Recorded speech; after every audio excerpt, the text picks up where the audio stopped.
ये है सतीश श्रीवास्तव। सतीश श्रीवास्तव जो है कि संस्कृत विभाग के पत्र सरकारी गाड़ी में लोड कर रहे हैं बीना भटजी के घर के लिए। सतीश श्रीवास्तव कहाँ पर है? भातखंडे महाविद्यालय में, जो कि उसका काम देख रहा है। इनका प्रमोशन का मैं ये प्रकरण आपको दिखा रहा हूं, जिस प्रकरण को देख के आप भी दंग रह जाएंगे और हो सकता है कि हमारा शासन प्रशासन भी इन चीजों को देख के दंग रह जाए, क्योंकि मामला केवल और केवल सतीश श्रीवास्तव का नहीं है। बहुत सारे ऐसे कर्मचारी हैं, बहुत सारी ऐसी बातें हैं जिसमें कोई नियम कानून देखे ही नहीं जाते।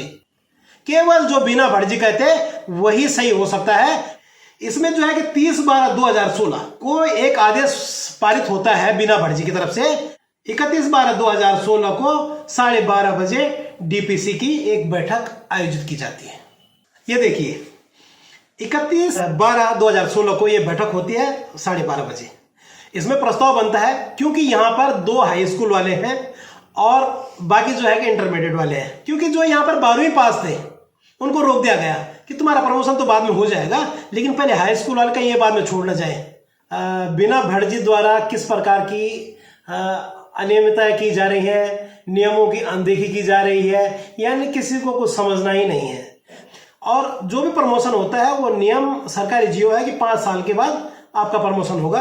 पहली कमी यह है कि 5 साल पूरे नहीं हुए, अभी 5 महीने बाकी थे, लेकिन बिना भटजी द्वारा सतीश श्रीवास्तव का प्रमोशन करने के लिए किस प्रकार का प्रपंच रचा जा रहा है।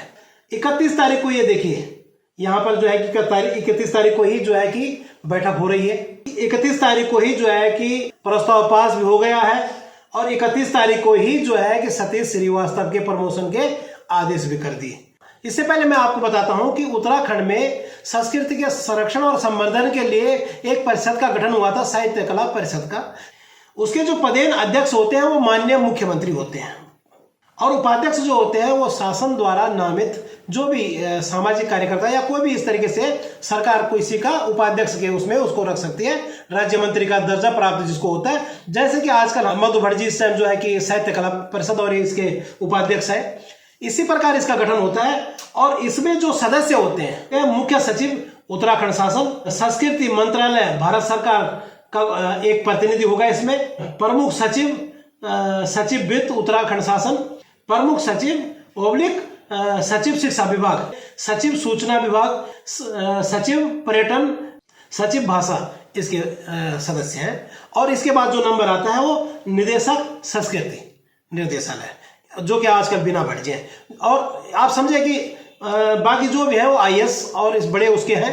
ये मैं आपको दिखा रहा हूँ कि इसमें जो है कि सबसे नीचे जो है इसमें पीला आप निशान देख रहे हैं, ये जो है कि पदेन सबसे नीचे जो सदस्य लिखा है वो लिखा है संस्कृत निर्देशक। यहां पर जो है कि संस्कृत निर्देशक मात्र एक सदस्य है, जिसका अध्यक्ष मुख्यमंत्री हो, जिसके उपाध्यक्ष मनोनीत कोई सदस्य हो, जिसमें कि सचिव हो, जिसमें अन्य IAS और बहुत सारे हों, और जिसमें कि सबसे नीचे पायदान पे निदेशक संस्कृत हो। और सबको छोड़कर केवल और केवल बिना भटजी अपने सहनों से, अपनी सहमति से उन लोगों को जोड़कर एक कमेटी बनाती है जो कि इसके कोई सदस्य होते ही नहीं है, और जो है कि सतीश श्रीवास्तव का 4th क्लास से साहित्य कला परिषद में उसको डाल देती है। सब अधिकारियों के यहाँ पर साइन है, ये बिना भटजी के साइन है। ये जो 3 विजय भंडारी, वरिष्ठ सहायक, प्रशासनिक सहायक और सहायक निर्देशक, ये सबके साइन 31 तारीख को है। इन्होंने यहाँ पे प्रस्ताव पास किया। इसके लिए जो है कि बिना भटजी ऑथराइज है ही नहीं, लेकिन है क्या कि ये सारे काम जो करने हैं लोगों की नजरों में जो धूल झोंकना है, और इस प्रकार कई और भी कर्मचारी हैं जिनको कि इस प्रकार से बढ़ाया गया है। आज हम मात्र बात कर रहे हैं सतीश श्रीवास्तव की।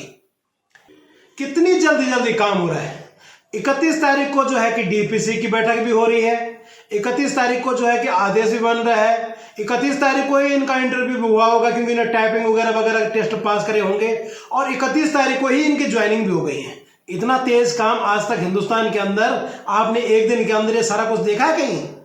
अगर कहीं ना देखा हो तो इन कागजों के माध्यम से आप जो है कि संस्कृत विभाग उत्तराखंड में देख सकते हैं। कितनी जल्दी से अपने चाहतों के काम होते हैं, उनके लिए कोई नियम नहीं, कोई कानून नहीं। लेकिन याद रखना, कलाकारों के बिल बरसों से लटके हुए हैं, कलाकार कैसे धक्के खा रहे हैं, उनके लिए जो है कि कोई काम होता नहीं है। आज अगर उन्होंने कार्यक्रम करा है तो 3 साल 4 साल 5 साल इस प्रकार बहुत सारा टाइम लग जाता है। बरसों से बीना भट्ट जी ने एक सीट पर बैठकर कितना अन्याय उत्तराखंड की संस्कृति के साथ किया है, कितना अन्याय जो है कि संस्कृति विभाग के साथ किया है, और कितना अन्याय जो है कि उन कलाकारों के साथ किया है जिनका कि बरसों तक बिल नहीं निकलते और जिनका काम करना होता है तो एक दिन में ही ये सारे काम हो जाते हैं, वो भी जिन चीजों का उनको अधिकार ही नहीं है। सतीश श्रीवास्तव का प्रमोशन का बीना भट्ट जी को कोई अधिकार नहीं है। साहित्य कला परिषद के हिसाब से देखें, जिस साहित्य कला परिषद में उनको जो है कि उन्होंने कनिष्ठ सहायक बनाया है, खाली एक ड्रामा कर दिया गया। आप समझ रहे हैं, क्योंकि सतीश श्रीवास्तव बीना भट्ट जी का बहुत ही खास है, इसलिए एक ड्रामा के तहत निष्क्रिय साहित्य कला परिषद में प्रमोशन करके कि जो तनख्वाह मिलेगी वो कहां से मिलेगी? भातखंडे महाविद्यालय से। अब जब भातखंडे महाविद्यालय से तनख्वाह मिलनी थी तो इसको प्रमोशन करने के लिए साहित्य कला परिषद में डालने की आवश्यकता थी? कोई आवश्यकता नहीं थी, ना कोई नियम, ना कोई जियो, ना कोई कुछ। और एक बात मैं आपको बता दूं, मैं वो मोटी मोटी चीजें बता रहा हूं कि जो साफ साफ देखी जा सकती है, क्योंकि सतीश कुमार श्रीवास्तव के प्रकरण पर जांच भी हुई। जांच मतलब बिना भट्ट पे हुई, तो एक प्रकरण ये भी निकल के आया, और ये गोपनीय रिपोर्ट हम इसका आपको पहला पेज ये दिखाते हैं। ये जांच हुई थी और ये सूचना का अधिकार में देखें, ये प्रमाणित करके आ रखी है कॉपी। सतीश कुमार श्रीवास्तव का जो है कि समय पूरा नहीं था। उसके साथ साथ ये भी लिखा गया है कि देखिए, बीना भट्ट जी ने उनको किस प्रकार का लाभ देने के लिए, यहाँ पे इस जांच में ये भी है कि बीना भट्ट द्वारा शासनादेश की अवहेलना कर स्वयं ही अपने स्तर से शिथिलीकरण का लाभ प्रदान कर पदोन्नति हेतु संस्तुति प्रदान की गई, जो कि नियमानुसार त्रुटिपूर्ण है। ये हम नहीं कह रहे हैं, ये रिपोर्ट कह रही है। आप बताइए, इस प्रकार की त्रुटियां बीना भट्ट जी एक नहीं न जाने कितनी कर रही हैं। ये तो एक एक करके जो मामले आ रहे हैं वो सारे मामले हैं, इसमें बहुत सारे घोटालों की इसमें जांच हुई है, और इतने घोटाले सिद्ध हुए हैं, जैसे नमोनाथ का घोटाला हुआ है और काफी चीज ऐसी हुई है इसमें। और ये लास्ट में मैं आपको दिखा दूं कि इस रिपोर्ट के लास्ट में भी लिखा गया है, किसी का भी उन्होंने जो है कि कोई पदोन्नति में या किसी का भी आदेश नहीं माना या किसी से कोई स्वीकृति नहीं ली, अपने आप ही सब कुछ कर दिया। ये डॉक्टर आशीष चौहान जी, जो कि महानिर्देशक थे उस टाइम संस्कृत के, उन्होंने साफ साफ लिखा है कि ये इतना बड़ा जो है कि एक गड़बड़ झाला यहाँ पर बीना भट्ट जी के द्वारा किया गया है। ये रिपोर्ट कहीं ना कहीं उस टाइम दब गई, वरना आज संस्कृत विभाग की स्थिति कुछ होती, हो सकता है कि बीना भट्ट जी इस सीट पर ही नहीं होती, लेकिन बीना भट्ट जी कुछ ना कुछ करके इन सारे प्रकरणों को दबा देती है। कि हमारी संस्कृति किस प्रकार उसका संरक्षण और संवर्धन किस प्रकार करेंगे हम, जब तक हमारे पास एक सिस्टम नहीं होगा। सिस्टम कौन बनाएगा? संस्कृत विभाग। आज जो हमारी पहचान है, जो हमारी संस्कृति से हमारी पहचान होती है, इसीलिए जल, जंगल, जमीन और संस्कृति, इन सबको बचाना बहुत ज्यादा जरूरी है। आजकल जो मूल निवास का जो एक अभियान चल रहा है, हम पूर्णतः समर्थन करते हैं कि उत्तराखंडियों का जो है कि मूल निवास होना चाहिए, और मूल निवास के आधार पर ही उत्तराखंडियों की पहचान होनी चाहिए। हमारी जो पहचान है वो पहचान कहीं खो न जाए, इसलिए हमें संस्कृति का संरक्षण और संवर्धन करना है। और साथ ही साथ मैं इसी वीडियो के माध्यम से उन सभी कलाकारों का, उन लोगों का धन्यवाद करना चाह रहा हूं जो इस संस्कृति बचाओ अभियान को अपना सपोर्ट कर रहे हैं, समर्थन कर रहे हैं। उन सभी का धन्यवाद करना चाहता हूं। और कुछ कलाकार हो सकता है कि अभी आगे नहीं बोल रहे हैं या नहीं आ रहे हैं, क्योंकि कुछ कलाकार ऐसे जो संस्कृत विभाग से काम कर रहे हैं। मैं उनसे इतना ही कहना चाहता हूं कि आप भी देख लेना, आज आप डांस कर सकते हैं, आज आप गा सकते हैं, लेकिन एक समय ऐसा आता है कि आपके वरिष्ठ कलाकारों की हालतें आज बहुत खराब हैं, और कुछ ऐसे कलाकार हैं जो देहरादून नहीं पहुंच सकते। तो ऐसा नहीं है कि हम आपके काम के विरुद्ध, आप अपना काम करिए, लेकिन जिस दिन आप नृत्य करने के लायक नहीं रहेंगे, जिस दिन आप गाने लायक नहीं रहेंगे, उस दिन आपका क्या होगा? कैसे आपकी पहचान होगी? कैसे आपको नियमित कामों से जोड़ा जाएगा?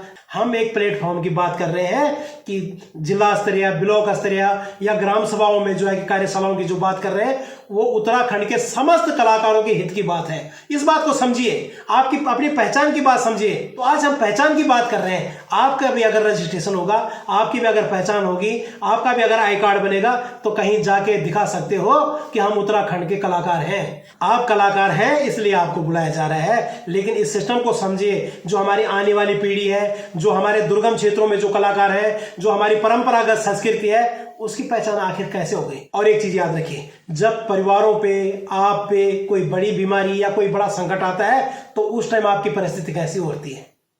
इसलिए आपका जीवन बीमा, स्वास्थ्य बीमा, सुरक्षा बीमा, ये सारी चीजें भी बहुत ज्यादा जरूरी हो गई हैं कि इन पे काम करिए, इनके लिए भी सोचिए। जब आप देखिए कोई आदमी जब सरकारी नौकरी पे लगता है तो अपनी पेंशन के बारे में भी सोचता है, अपने फंड के बारे में भी सोचता है, अपने और योजनाओं के बारे में भी सोचता है। तो आप कलाकार ये प्रोग्राम करना एक लक्ष्य नहीं होना चाहिए, बल्कि पूरे उत्तराखंड की संस्कृति को कैसे हम उसका संरक्षण और संवर्धन कर सकते हैं, उत्तराखंड के एक नेशनल लेवल पे बड़ी पहचान कैसे हो सकती है, उत्तराखंड को हम समृद्ध कैसे कर सकते हैं संस्कृति से लेके और चीजों से लेके। तो इसमें भी आपका योगदान होना चाहिए, क्योंकि साहित्य समाज का दर्पण होता है। आप कलाकार हैं तो साहित्यकार हैं, और कई प्रकार की ऐसी खूबियां आपके अंदर है जिससे आप एक संदेश दे सकते हैं। इस वीडियो में इतना ही। बहुत बहुत धन्यवाद। नमस्कार।